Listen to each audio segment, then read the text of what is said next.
Well, you were here from the beginning, Edith, because we started this website a little more than 1 year ago. I'm very interested in venous sinus stenting, and I also founded a company to make a venous stent that was adapted to the sinus to treat patients with IH. And what I realized is that in many cases, patients did not understand what their options were. Many physicians did not know how to make the diagnosis of IH, did not know about the non-invasive way to make the diagnosis of AH, that medical treatment was not optimized, that when medical treatment failed, there are many surgical options that most people do not know about. And so it's to make sure that more people know about IH, and physicians and patients, and and families. And for physicians, it's very important also because many specialties are involved in the treatment of IH, and they don't always speak to each other. So you will have neuro-ophthalmologists. They will be concerned about the eye in IH patients because they can be vision threatening. But they may not as be concerned by quality of life or other things that patients are concerned about. Then surgeons will know how to place a shunt or how to place a stent, but they may not be interested in the long-term follow-up of those patients. All those reasons. And thanks to Barak and the team, we have gone a long way. No, that's awesome. I wanted to ask because when I was diagnosed, actually, sorry. Can we just? I think we should let people in, and then you can ask. That way, everyone can join in on the conversation. Sure. Edith, is that cool? Should I let everyone in? Yes, let's do it. All right. I see Brian as well. Okay.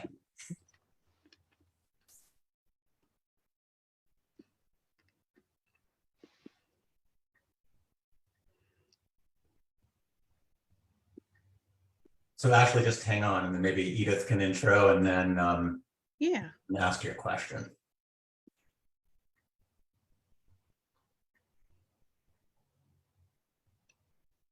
All right. Okay. Hi, everyone. Welcome to our monthly live webinar on IIH. Every month, our purpose is to increase awareness, promote advocacy, and basically, because September is IIH Awareness Month, we wanted to go ahead and just host a chat session because we have our website, ihhub.com, where a lot of questions are filtered, and we wanted to kind of just get, some people's opinions, journeys, advice, any inspirational or motivational, like words of encouragement. And we are hosting today Dr. Pierre Gobin. He is a neurointerventionalist at Cornell. He is also the CEO of Serenity Medical, and he is here to attend if anyone has any just basic medical questions. But we are also hosting Miss Ashley Carter from Greensboro. Thank you for coming today. We are hosting you because we love your following. We love that you're a fashionista, that you push through your IH, symptoms, and you are really as inspirational to over 20,000 followers that you have. So we're very glad and honored to have you today. And we also have Alicia from Alicia's Journey with IH, who is also live streaming through her social media platforms.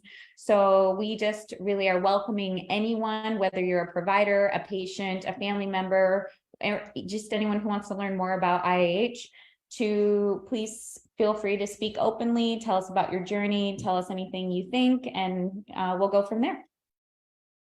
And just a point of order, only if you're comfortable, feel free to turn on your video so it can be very interactive, but don't feel any pressure to do so.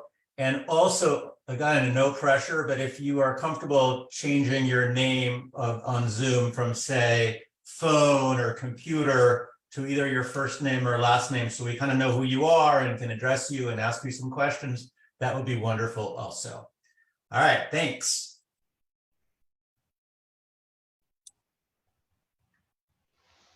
I think Ashley, you just had a quick, right before we started, you were asking a question and then we invited everyone in. So maybe you can ask that question again. Okay, sure, no problem. Well, first of all, I wanted to thank you all for creating the IIH Hub, because at the time when I was diagnosed about 3 years ago, I really couldn't find a lot of resources about IIH online. So it was more so wanting to say thank you for creating it and kind of giving a resource to a lot of people, because I think when you are first diagnosed and you really don't know what to think, your mind can draw a lot of conclusions, but having a resource like this and finding people that are also going through this is a really wonderful thing to have. Well, thank you. And also thank you for inviting me as well.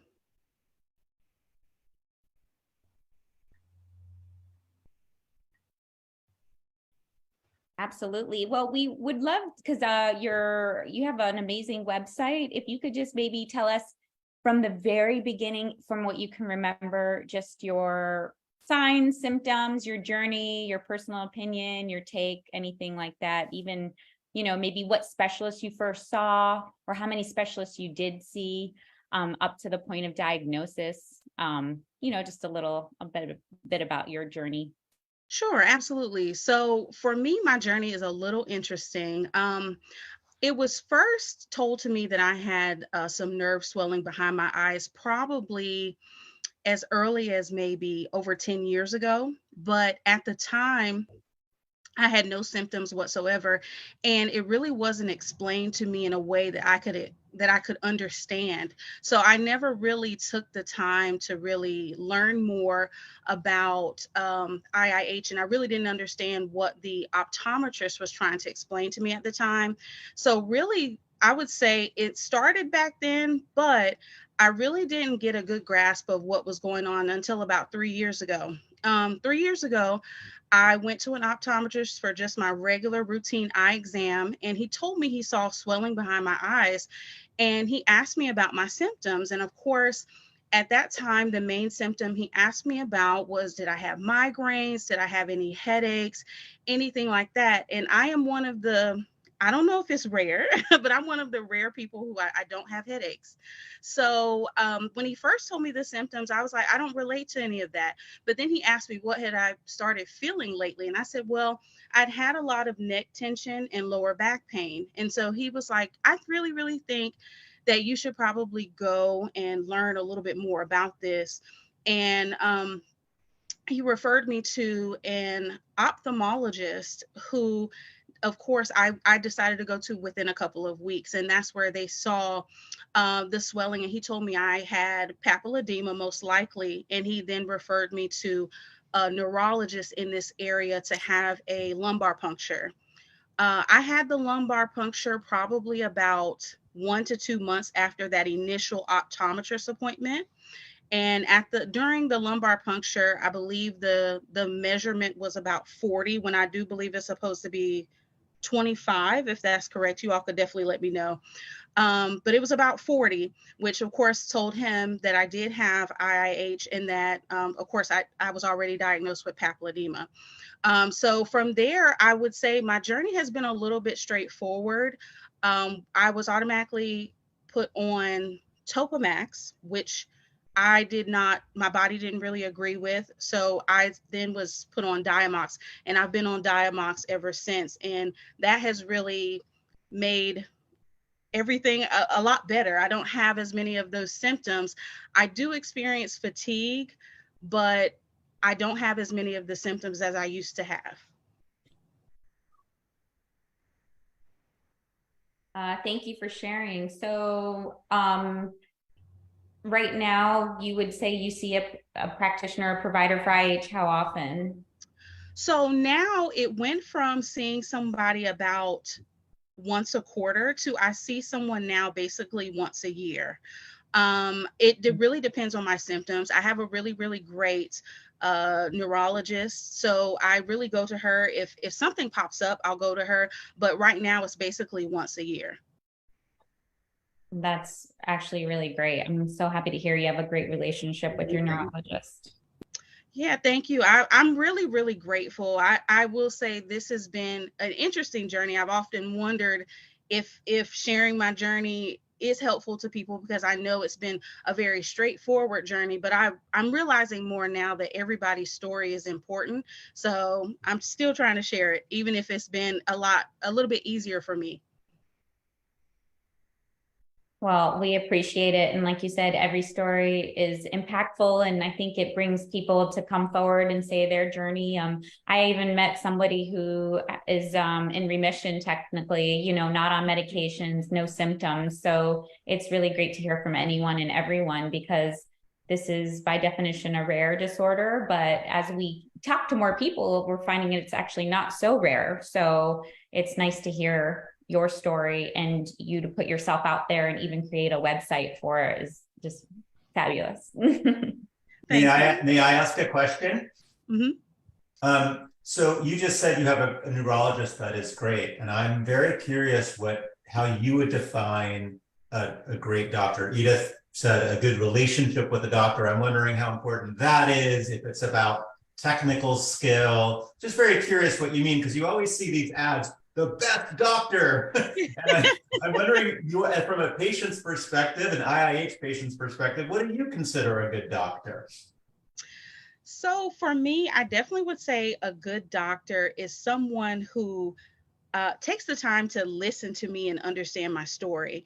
I think that with IIH, one of the first things I think that was thrown out there for me was, oh, just lose weight and you'll be fine. And I know that not even with IIH, that is the common thing for going to doctors for a lot of different things, especially if you're an overweight person. They will throw out, oh, well, you should just lose weight. And the thing about my neurologist that I loved was that she really took the time to understand what my lifestyle was.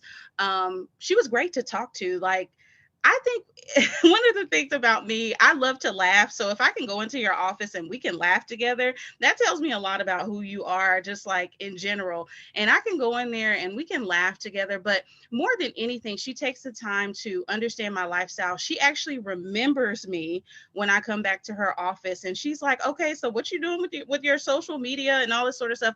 But also, she really takes the time to understand if I do have a flare up. We talk about it in depth. We talk about what I can do differently lifestyle wise. And more than anything, she just doesn't pressure me to do things that I don't necessarily want to do. And I think that's the biggest thing. She makes sure that I'm well cared for, but that I'm also comfortable as she's giving me information that could be helpful. I love that. I love that, like you said, you can laugh with your providers. It makes them a real person. Right, exactly. If I have I think you were lucky first to find a very compassionate physician, and in a way you were lucky also to have the typical symptoms of IH, which is the swelling of the optic nerve, because no one could miss it. And where we see medical errands, we see patients whose symptoms are much less defined, or patients with chronic headaches, patient with pulsatile tinnitus, patient with dizziness, with chronic fatigue. And those patients are much more difficult to, those patients are much more difficult to diagnose. It's actually really important that you said that, because as I was looking at a lot of people's stories online when I was first diagnosed, I saw many people who went through so many things trying to find the diagnosis, and it was scary, because I was like, well, why was mine straightforward and then everybody else, some people had to jump through hoops to find a diagnosis. So in a lot of ways, I'm grateful, but I hate that, so many people have had to have that experience. Sue has raised her hand, so you want to unmute and jump in? Yeah, I just wanted to share that I'm one of those patients who did have a great deal of difficulty establishing my diagnosis. And what I think is kind of interesting with it is that I'm also a family nurse practitioner. So in the whole process of it, I was able to do a lot of my own research. And for what I usually say is I kind of bulldozed my way into my diagnosis. So when I got my MRI back, I read it myself. I looked at all the images and I said, hey, what's going on here? Let's look at this a little further. Why aren't we doing the LP? Why are you ignoring me? Because my first neurologist was not a good neurologist. He literally ignored me for 2 months. And I needed my ophthalmologist to essentially stronghold him into getting the lumbar puncture. And you know, what's kind of sad about it is he's just kind of like that anyway. But then I had a elevated opening pressure of 30. He didn't treat me. I needed to seek out treatment as well too. I was finally put on Diamox. And then I saw a neuro-ophthalmologist. And by the time I saw the neuro-ophthalmologist, my RNFL was low enough, but my optic nerves were still abnormal that she was actually questioning whether or not I had papillitis versus papilledema. So she didn't believe that I had IIH either, though I stayed on the Diamox and I developed pretty significant side effects on that medication, to the point where I even had GI issues that caused fecal problems like incontinence and everything too. My neurologist, that was poor to begin with, when I gave him a list of all of my side effects with the Diamox, looked at me and he said, what am I supposed to do with this? It was extremely frustrating, and I obviously left in absolute tears. Because I'm just giving him my side effect profile of the drug. I was eventually put on Topamax, which caused severe cognitive problems, excessive syncope. I literally lost consciousness for 20 minutes at one point.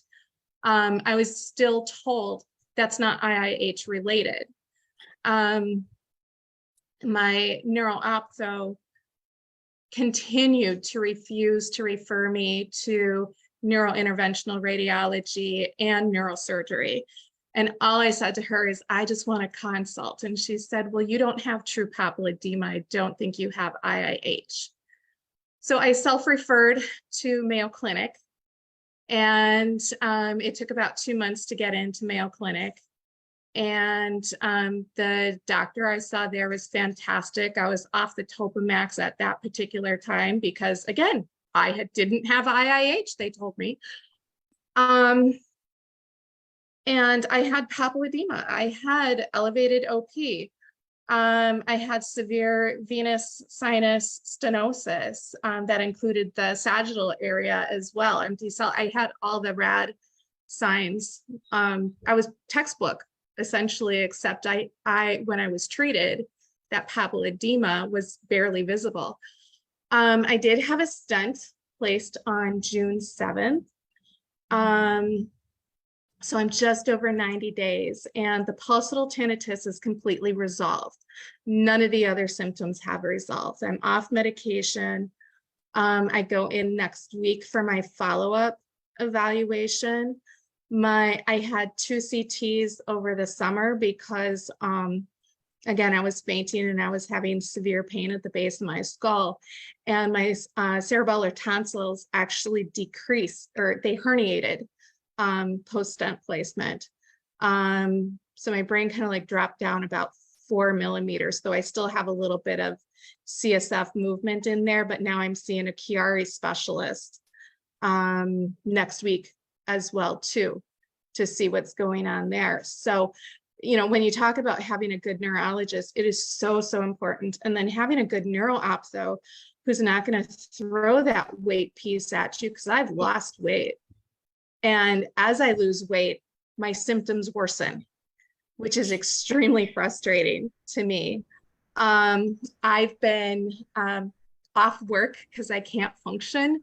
I can't function around my house. I have a farm. I can't farm. My life is completely changed. I applied for disability and I've had doctors say to me, well, you're just giving up. And I'm like, I'm doing everything. I'm reading everything. I'm doing everything. I'm losing the weight. I'm doing everything that I possibly can. And it's just so incredibly frustrating. I did finally find a neurologist who treats my hemiplegic migraine, who's absolutely fantastic. And my hemiplegic migraines are finally controlled. But I still have numbness, tingling, paresthesias, hand cramping, loss of hand grip, that everybody says they don't know what's causing any of that. I was diagnosed with like cognitive issues, impaired processing speed, ADHD type symptoms. And 2 days ago was finally given a prescription for Concerta. And I'm on, like today's my second day. And that's really, really helping me finally focus, because I decided I love to do stuff and go to school. So I decided to do a holistic wellness certification program since I can't do anything else. I would have to rewatch my videos 3 times just to get the information, and the information goes in and it stays after I do that. But I am not the same person that I was before IIH, and it was sudden. It just, like, my bucket tipped over in November, spilled, and I can't get it all together yet. It's awful, absolutely awful. So, I mean, I'm just really appreciative for the doctors who are out there and are really caring and are dedicating their lives to trying to help us.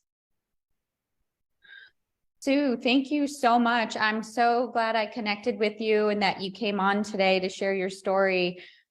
We definitely would love to hear more about how you're feeling now that this stent is placed. And, and there are a few questions on the chat that I don't want to ignore. Marie has her hand up, and I believe they might be geared towards Sue's story. So if you'd like to unmute and maybe ask away. Actually, I just put it in there, but I had sort of more a general question, if it's okay. Like, so I lost 130 pounds. I'm a failure to thrive 47-year-old adult with long COVID, cancer, and IIH.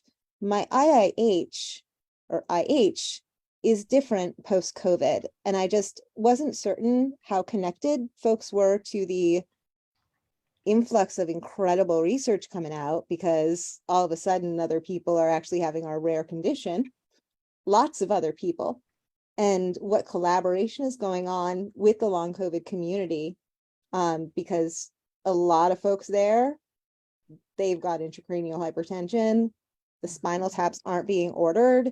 The Recover study by the NIH stated that there were no visual disturbances. Of course, we know well there are visual disturbances. But I'm a person without the papilledema, and I first had my elevated spinal tap at 20. But I've wondered for 15 years if it was ME/CFS in addition, and I just can't, and like I can't find the right doctor for that. So I just keep on like testing with my doctor. My doctor actually will not talk to me about anything related to my post-COVID life, which is kind of strange. But when you lose 130 pounds, you would think if that theory were accurate, that it would work, that it would be. So my conclusion is that my neural condition is now impacted by my long COVID. So, and that was that it's sort of a different spectrum of illness now, because that's what COVID does, is it reactivates or reignites. And I didn't know if research was being done already on the impact of COVID on current IIH folks. and if suddenly weight loss is harder. I don't know if anyone else struggles with the fact that we have a rare disease and these doctors seem to think that they actually know what they're talking about. And I don't mean that in like a dismissive way, but it's just a humbling thing. Like, we've got a lifetime of experience. We're far more experts in our lived experience, but it's really frustrating for me. And I didn't know what people say when I have like 4 rare diseases. So I'm used to explaining, but doctors aren't always happy. So I didn't know if people are encountering that too. Yes, so I believe Pierre answered a question saying if there's significant stenosis on the venous sinus, the MRV would see it. And then kind of to circle back to a point that Ashley made is maybe since you love your neurologist so much, you could share with us maybe that person's information, because I do agree that there are some providers that are not comfortable or don't even know or are not up to date with information like how COVID has impacted all of these diseases and rare diseases, and maybe connecting people with providers who are comfortable, especially nowadays with telemedicine. We can help get you maybe a provider that is more comfortable with your disease process. Yeah, and I know, well, I'm in Greensboro, so I know for me, I go to Greensboro Neurology, and the doctor is Dr. Yan, and she also has a wonderful nurse. I interact with her nurse more than anyone, and we've built a great relationship as well, but it's Greensboro Neurology.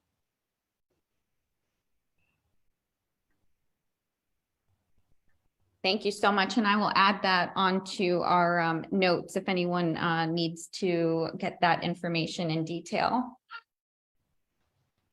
And Alexandra, thank you for joining us. You also have an amazing neuro-ophthalmologist, Dr. Beaufard in Boston. Thank you so much. We will add that person. And we would love for you to share your story too. I found you on Instagram, and thank you for coming on today.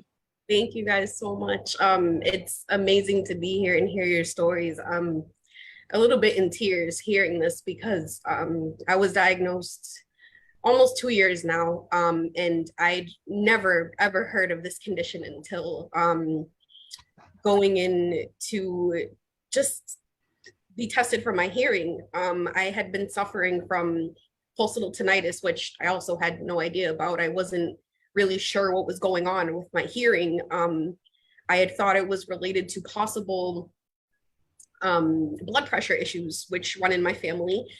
So I went in, I had my hearing tested, and I unfortunately have luck with not so great doctors. And the doctor that I had seen, and I explained that I had this whooshing in my ears, and her first response was, "This sounds like a brain aneurysm." And hearing that, I was so taken aback that I couldn't think of anything else except the fact that I might have a brain aneurysm, and had to wait 2 weeks for an MRI. Once I received the MRI, I was matched with the neurologist who then told me about IIH, and her first reply to me was, "This is happening because you're overweight. You're overweight and you need to lose weight, and all of this will go away."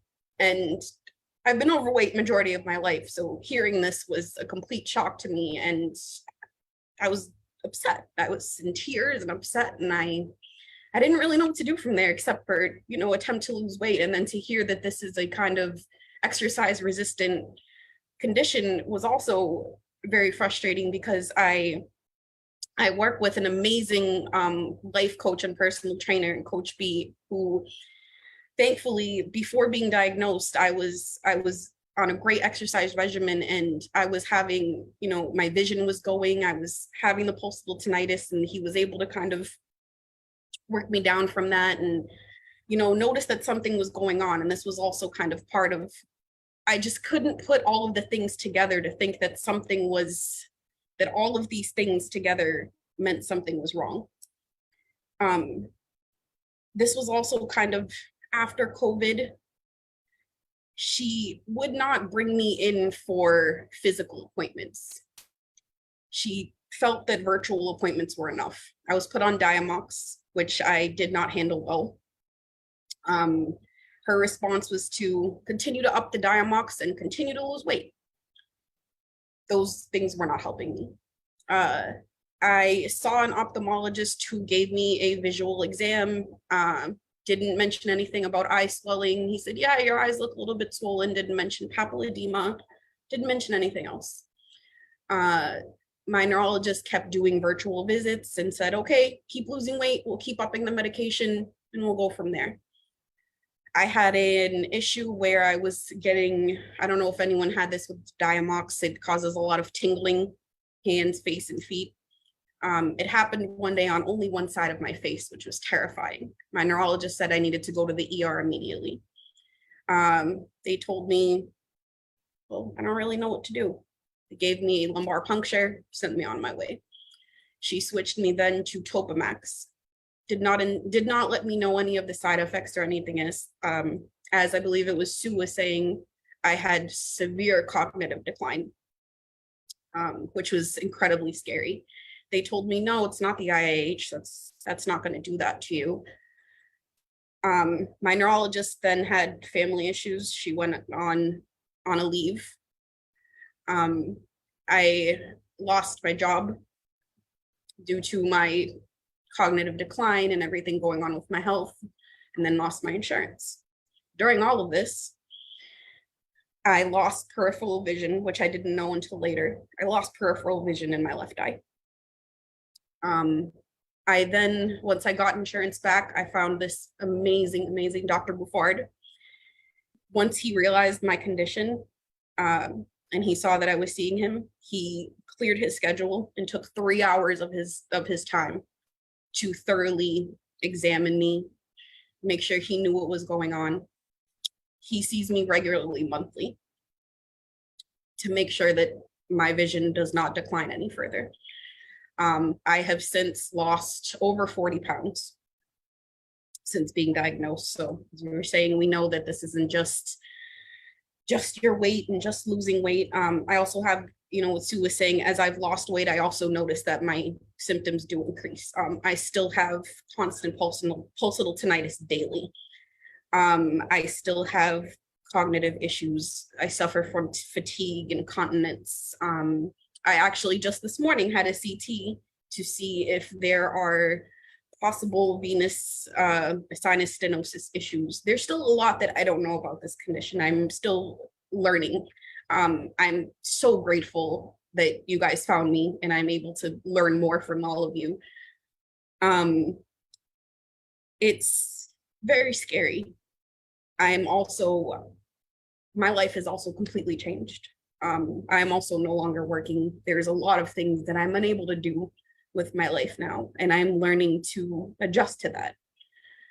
I'm so incredibly grateful to my new care team that takes the time to listen to me and help guide me through what's going on with me, because I was so confused and I had no idea what was going on.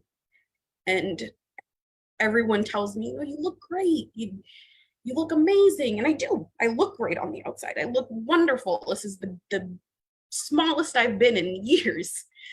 I feel awful most days.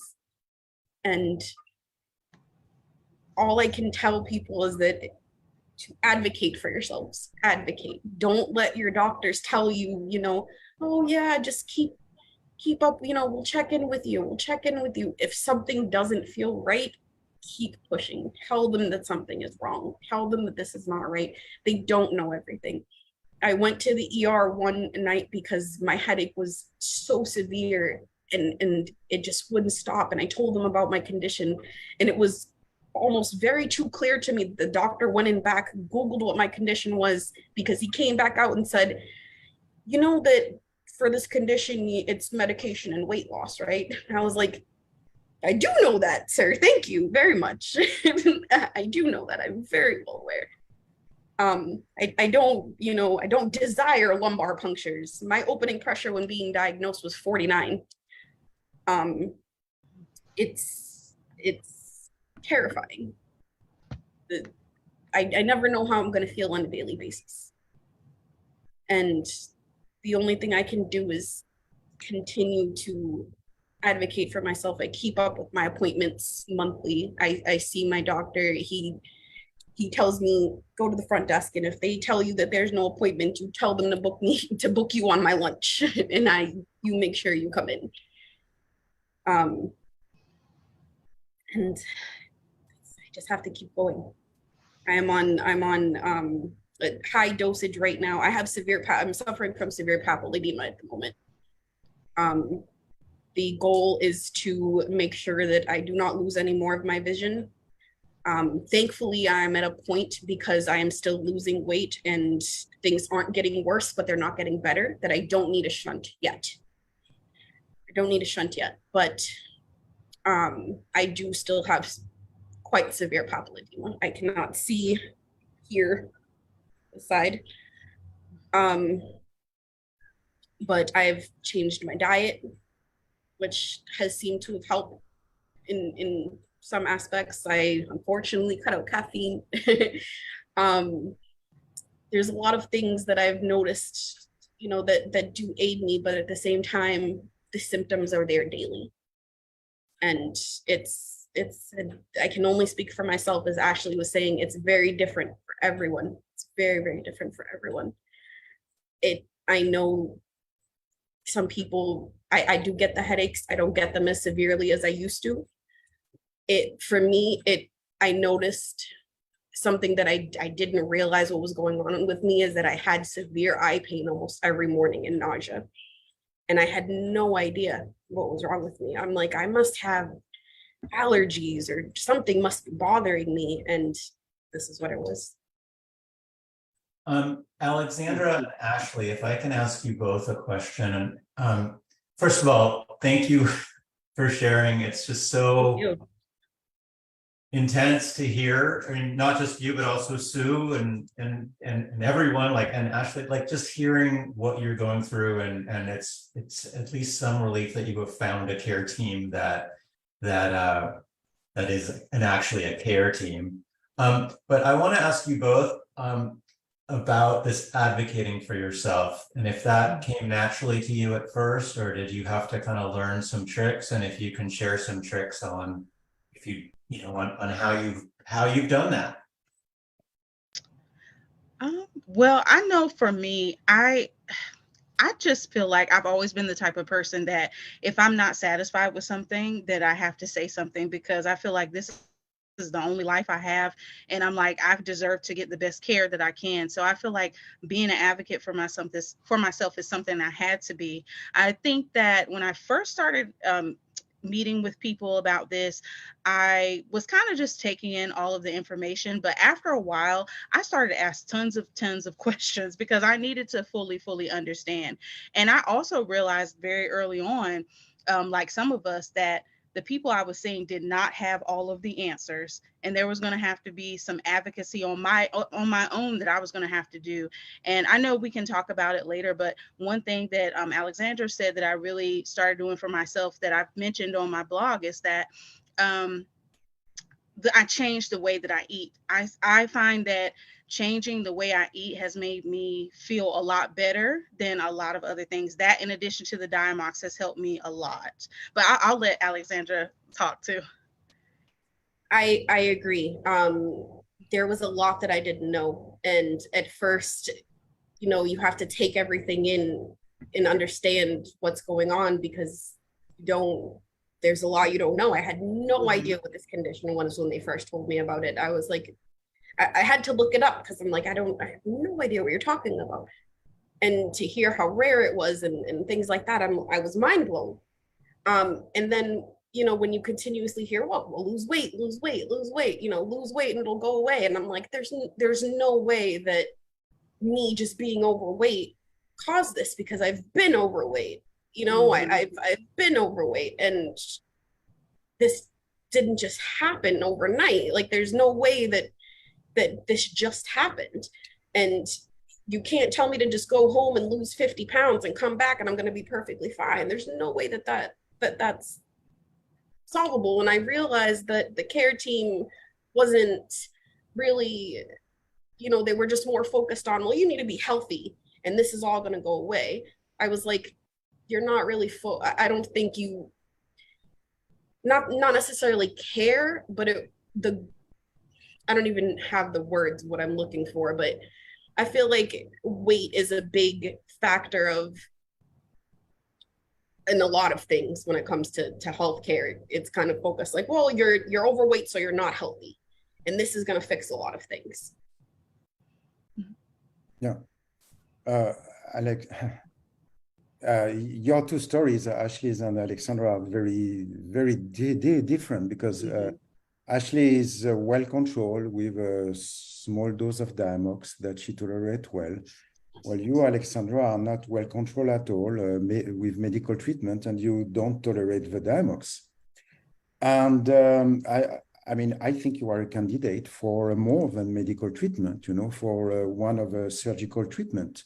And we have shunt and we have stent. So today we have with us Brian Snelling, who is a neurosurgeon, who is trained in doing both.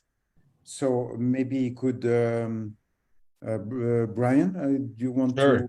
to answer, Alexandra? Yeah, just just a quick background. I think I really appreciate everybody sharing their stories.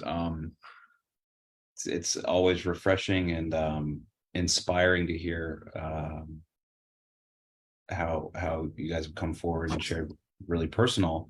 I can tell you from the other side of the other side of the clinic room or whatnot.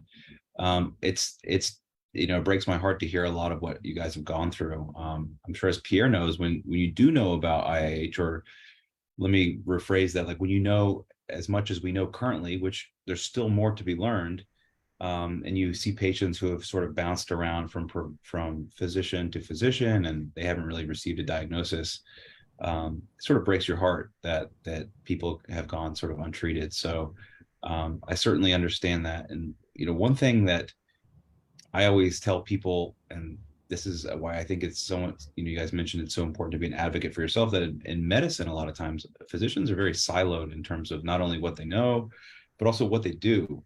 So if you go to see your primary care doctor, they're probably not going to know about IIH, right? It's just not something that they're going to understand. Certainly if they're older, and they've gotten out of med school, that's just not something that they may understand. And even, a neurologist, that may not be something that that may be something that they have some sort of cursory understanding of. But what are the latest treatments? Do you need to see a neuro-ophthalmologist? What do you need some sort of surgery? When do you say, okay, you're not tolerating Diamox? Those can all be difficult, so I think being your own advocate is unfortunately what often has to take place. Otherwise, you find yourself going from physician to physician until you end up seeing somebody who says, okay, well, I actually do know what's going on with you, and you have IIH and you need X, Y, and Z. You're going to have to get, lumbar puncture, this, and this, right? And then somebody finally tells you that sort of can get you started on the right path. Surgery wise, it sounds like there may be someone on the call who's had a shunt before, but a shunt is just, it's sort of what we neurosurgeons call a last resort for IIH. The problem, usually all shunting is just plumbing. It's plumbing that drains the brain and spinal fluid in a small tube that goes under the skin down to the belly. And it's been around since the 50s, and it's just some simple tubing and a little valve that you can change with a magnet. There's a lot of other illnesses and diseases that can result in overproduction of this brain and spinal fluid. That's called hydrocephalus. And that's what neurosurgeons place them for, is that your body makes about a soda can's worth of brain and spinal fluid every day, and you reabsorb it. You've been doing it your whole life and you never know it. But when you make too much of this fluid and you don't reabsorb it fast enough, that fluid builds up, and then a shunt is a great way to fix that. So for a lot of people, it's a really great treatment. How that relates to IIH, though, is that as a last resort, one of the ways to reduce the pressure in the brain or in and around the brain is to remove this fluid. It's just one of the ways to do that. And that's it sort of does what Diamox is doing. Diamox helps you produce less of that fluid. Remember, you're making a soda can's worth every day and it's getting reabsorbed. So it helps you produce less of that fluid. But how the shunting works is the shunting just takes that fluid, takes it out of the skull, puts it around the belly. So it's not really solving what's caught the issue. And so I think that's where some people, that's why neurosurgeons like to treat that as a last resort, because it's an overproduction of brain and spinal fluid isn't the problem. And that's usually what we place them for. It can help. And how it helps is it usually can help prevent worsening of vision. So if someone were to come to see me in clinic and they had vision problems and they weren't candidates for any other sort of treatment and they'd failed medical therapy, shunting sort of is the last line of defense we have to save vision. And it can work for that. The problem is it doesn't solve all of the other problems that go along with IIH. It wouldn't solve pulsatile tinnitus. It wouldn't solve headaches, right? It really just manages to keep your vision hopefully where it's at, not let it get worse, but it may not even improve the visual loss you may have already had.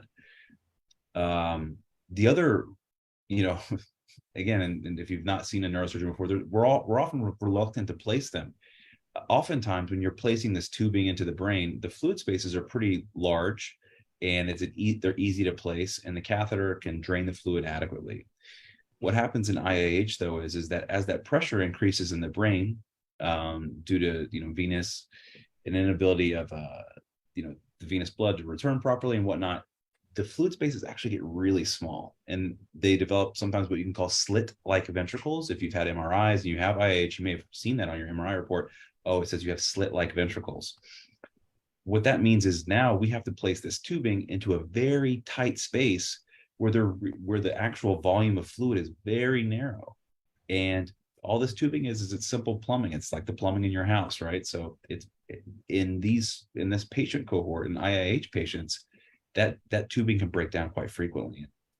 In my experience, I've seen patients that have had shunt malfunctions where the brain collapses around the catheter because we're trying to do the best we can with what we have, and they need a revision surgery. So that can often be you get put on the path of getting multiple revision surgeries. Sometimes they work well, but sometimes it can be frustrating. So that's why we generally like to reserve that as a last resort. There are other options. There's things called optic nerve sheath fenestration, which is done by usually like a neuro-ophthalmologist. And as Pierre alluded to, there's venous sinus stenting, and that's something that's we're learning more and more about. That's taken more of a role in helping patients. And the thought is that by that, it's hard to know. I think Pierre, correct me if I'm wrong. Pierre's very humble. Pierre's a world expert in all of this. But it's hard to know whether the vein narrowing comes first or the vein narrowing is just a sequelae of IIH itself. But by opening the vein back up with a stent, you can dramatically reduce that pressure. So what will often happen is if you're determined to, you have venous sinus stenosis, you're determined to be possibly a candidate, the first thing you would have done is what's called venous sinus manometry.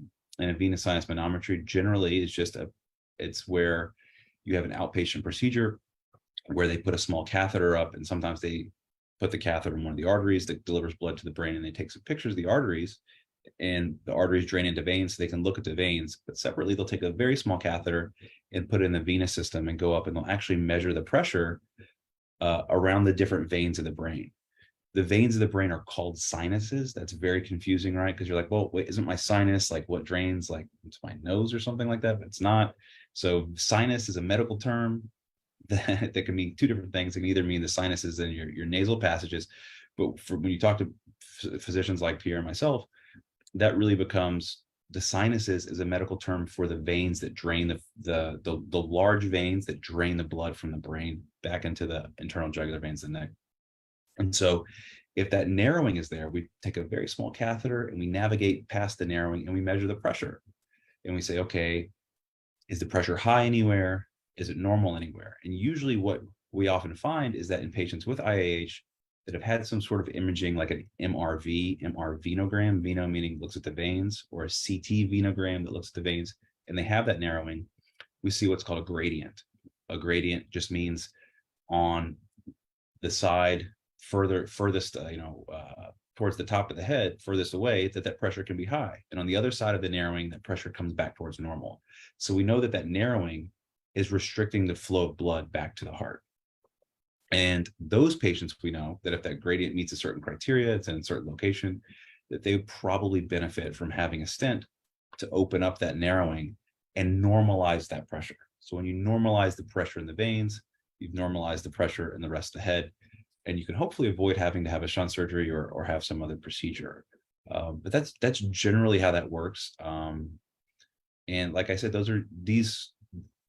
if you think of those three sort of procedures as a bucket, meaning the optic nerve sheath fenestration, the shunting, and venous sinus stenting, that's sort of a bucket of what we would say are procedures or surgeries that are offered to patients that we say fail medical therapy. And so as we've had a lot of different inspiring stories that some patients do tolerate these medications, but a lot of times people don't. I mean, Diamox is old medication, and the doses sometimes that it requires to be effective can cause a lot of side effects that patients just quite frankly can't tolerate. So I don't know, Pierre, do you have anything to add? Yes, I mean, actually, none of these treatment, medical or surgical, has any FDA approval. Diamox is approved for glaucoma, but is not approved for IIH. Same thing for the Topamax. It's approved for headaches, but not specifically for IIH. And neither shunt, nor optic nerve sheath fenestration, nor venous sinus stenting. There is no large studies. None of these three techniques have had any have been validated by a large what we call RCT, randomized controlled trial, a large prospective trial. However, we are physicians, we do them, and we know that they do work, so we use it off-label. It means that they are not FDA approved for this indication, but we will use it nevertheless. No, it's certainly time to do a study on that, but that will be for the future. It certainly doesn't concern us immediately. Yeah. I just want to, earlier, Marie said, is there a place where there's a list of all? Is there like a list of social media accounts with people that are on different IIH journeys? And I don't know, I don't think we've put one together yet. Maybe Ashley, you have, but we should work on that. And because Marie followed that up with, may as well leverage our power and voices. And I think that actually ties to what Pierre just said, Dr. Gauvin just said. If everyone together raises their voices, maybe that can make some of these studies happen and make more of this push forward together, not just within when you're in the room with your own doctor trying to convince them, but just getting people, doctors in general, to pay attention. And I bandy together. I think it's a really good idea. So Marie, good call on that one. I may run digital campaigns. Say that again? I may have run digital campaigns. Okay. All right. Well, so, yes. I don't know what you mean by. Oh, hey Siri, sorry. I may have run digital campaigns. I'm so sorry.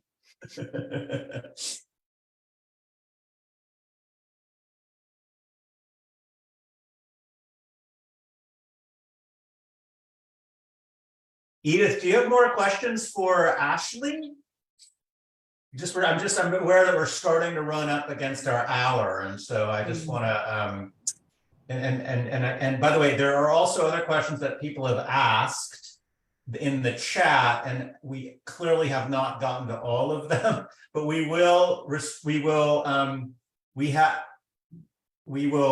do our best to answer you over email or on the hub itself. But Edith, do you want to jump back in? Yes, thank you.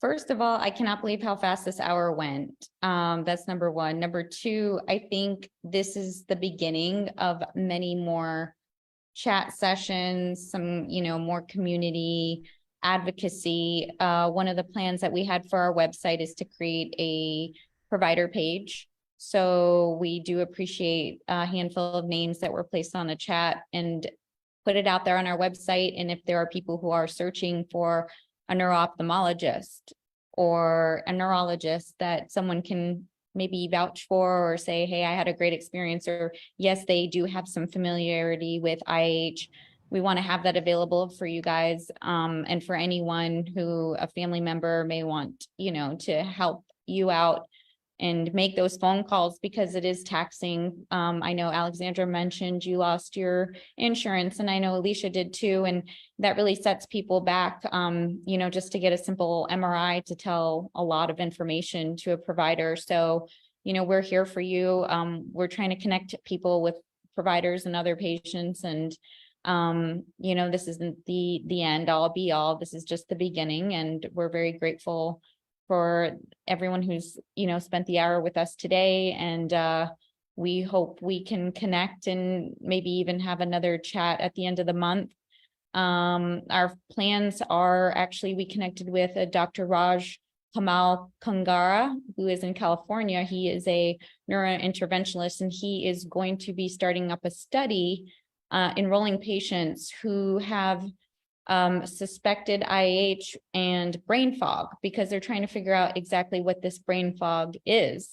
There's no true definition, there's no true criteria, and he's very interested and is pushing for patient advocacy and IIH. So we are hoping to have him next month for our webinar in October to connect you guys to him. Anyone who's interested in enrolling in that trial, we'd be very interested to see.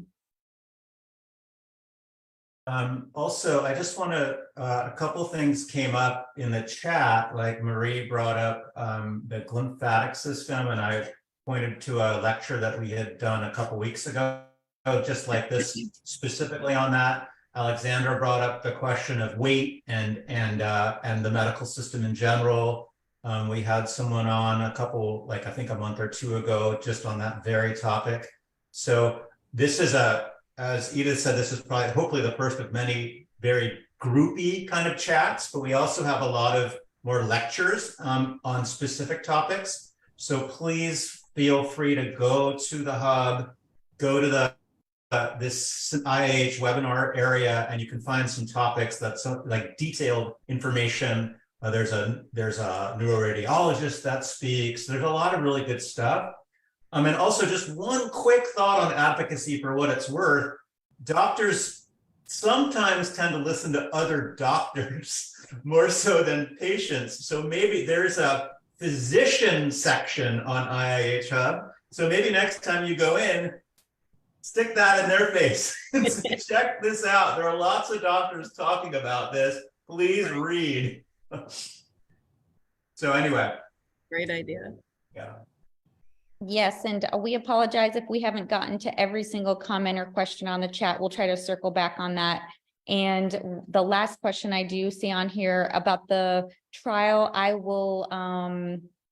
can email everyone who is on the session today with that doctor's information and the universities associated with for that research trial that's going on. But thank you, everyone. Thank you, Dr. Gobin. Thank you, Dr. Snelling. Thank you, Ashley, Alexandra, Sue, Marie, everyone. We are so grateful. Barack for coming on today. We're here for you guys. So, please reach out to us anytime. We are pretty quick to respond. And we'll hopefully plan another chat session in a couple of weeks, or at least by the end of this month, because this is a special month. Thank you. Thank you. Bye-bye. Bye.